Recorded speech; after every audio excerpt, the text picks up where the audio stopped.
Now, when we look at phloem, what do you think it does? We already looked at xylem. It helps in water and nutrients moving from the root to the other part of the cell and so on and so forth.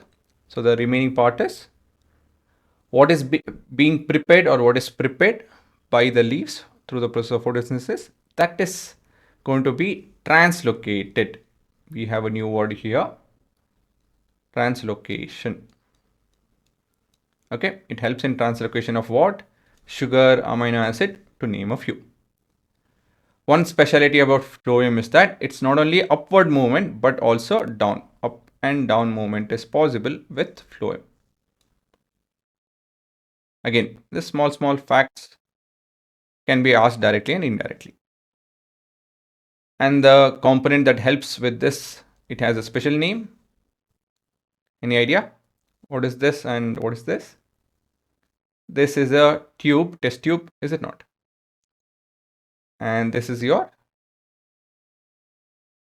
sieving, if I'm pronouncing it right. So this is your sieve tubes. Sieve tubes.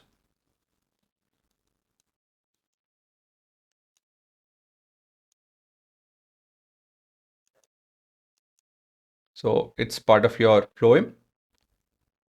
Now, how does this happen or where does it get the energy from? See, when it comes to xylem, we saw that it made a pressure, that is, it went against the gravity by handling ions, making there's a difference in pressure because of evaporation and all of that, right? It's not technically evaporation, I forgot the word. So from stomata, you have water going out and so on and so forth. So what happens? There's a difference in pressure and because of which water flows from the bottom to the top.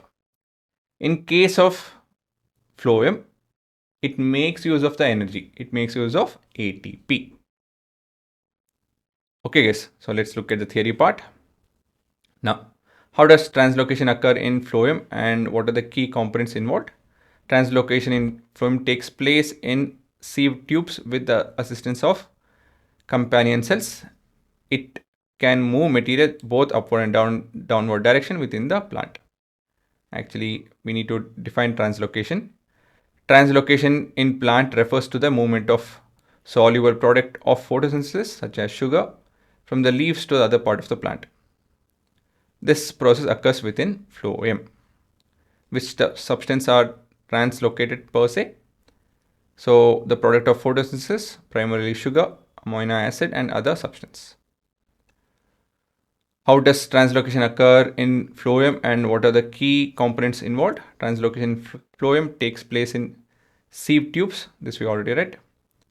Unlike xylem, what is the unique about the energy requirement for translocation in the phloem? Translocation in phloem requires the energy from ATP, like we have seen in our bodies. This energy is used to transfer substance like sucrose into phloem tissue. The resulting osmotic pressure changes facilitates the movement of material. How does phloem transport adapt to the plant needs? Give an example. Phloem transport material as needed by the plant. For instance, during spring, sugar stored in roots or stem may be transported to buds to support their growth. Okay guys, so this is about your